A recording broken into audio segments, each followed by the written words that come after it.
Hi, I'm Vincent Welch, and I'd like to welcome you to my shop. You know, over the course of time, I've had a lot of discussions with fellow turners in regards to sanding and abrasives, and one question that keeps coming up is how to go about using these interface pads that I offer. I'd like to take just a few moments, walk you through how I go about using these pads.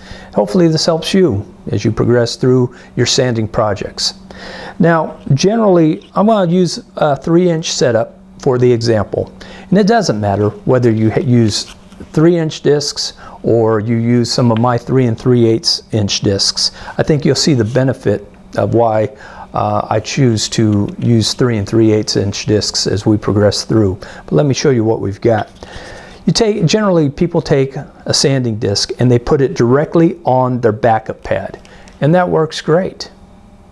What ends up happening to a lot of folks, what ended up happening to me years ago, is that I made the mistake of burning up the Velcro that was on the backup pad. And the end result was that you have no holding power and your discs fly right off your backup pad. And that can be really frustrating. What frustrated me also was the fact that these backup pads, in many instances, cost $10, $15, $20, depending on where I got them. Well, in answer to that, I created these interface pads. And we're going to start off talking about the radius interface pads because they're designed for bowls and platters, and 85–90% of folks at some point or another end up turning bowls and platters through their career. So the first pad that I'd like to introduce to you is a yellow radius interface pad. This pad is good and firm. It's the firmest of all the pads that I offer. And you simply place it right over top of your backup pad.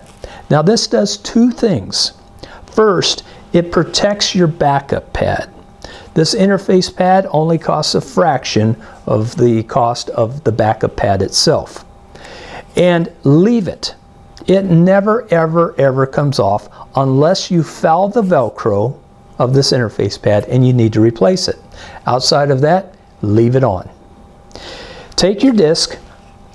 This pad is designed for your lower grits, such as 60, 80, 100, 120 grit.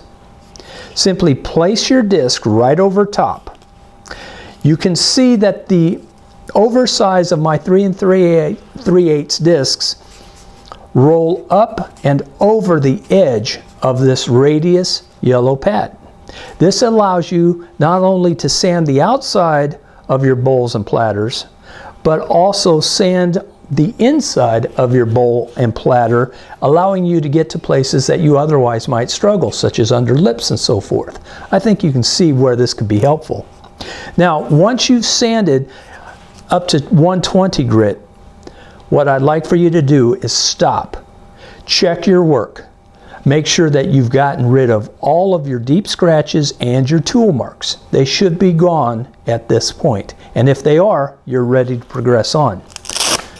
By progressing on, what I'm talking about is using a orange radius interface pad. This is medium density foam. And with this, you simply place it right over top of the yellow. That's right, you stack it.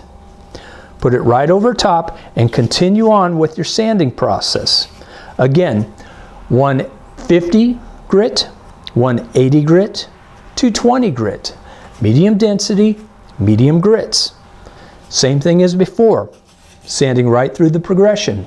When you finish with your 220 grit, at that point you can introduce a very soft interface pad. Again, stacking it. Continue on. 280, 320, 400, 600, 2000, wherever you might stop. With this very soft pad, it's a very light touch. You're just finishing up. You're just cleaning up. All of the deep scratches, all of the scratches should be gone, visible to the eye at this point. Continue right on sanding. When you finish with this project, with this progression, simply hold your thumb, remove the orange and the blue interface pads, and you're ready to start again. Now that's how the interface pads work for bowls and platters.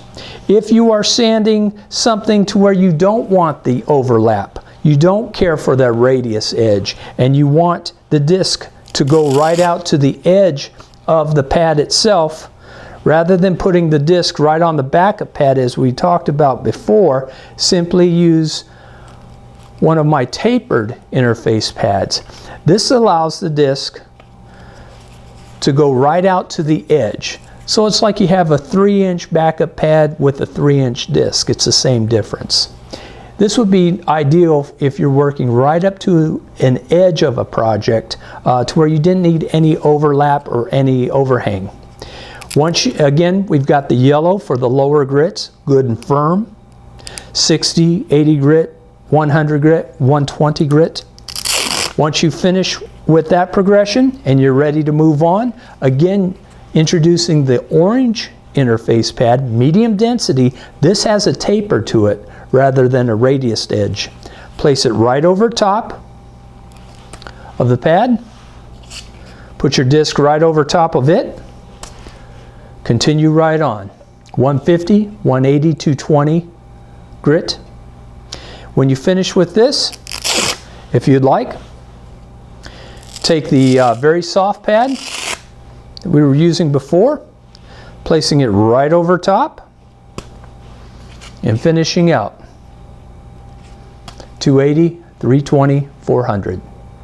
So hopefully, just a few moments tutorial here, help you through understanding how to better sand with these interface pads, give you a little more clarity and understanding. And of course, you know you can always reach out to me at vinceswoodenwonders.com right down here. Call me toll free. I'll post that number as well. And happy turning. Thanks so much. I'll talk to you soon. Hey gang, Vincent Welch. Just wanted to take a moment and let you know I've got a new DVD coming out soon, in which I go through sanding completely through the whole process from start to finish. I address all of the issues along the way, talking about sanding with Velcro, sanding without Velcro, with a new system, color-coded disc system that I've just brought on board. Might be helpful to some people. Look for this DVD coming out soon. I'm working feverishly on it, and I thank you very much. Talk to you soon.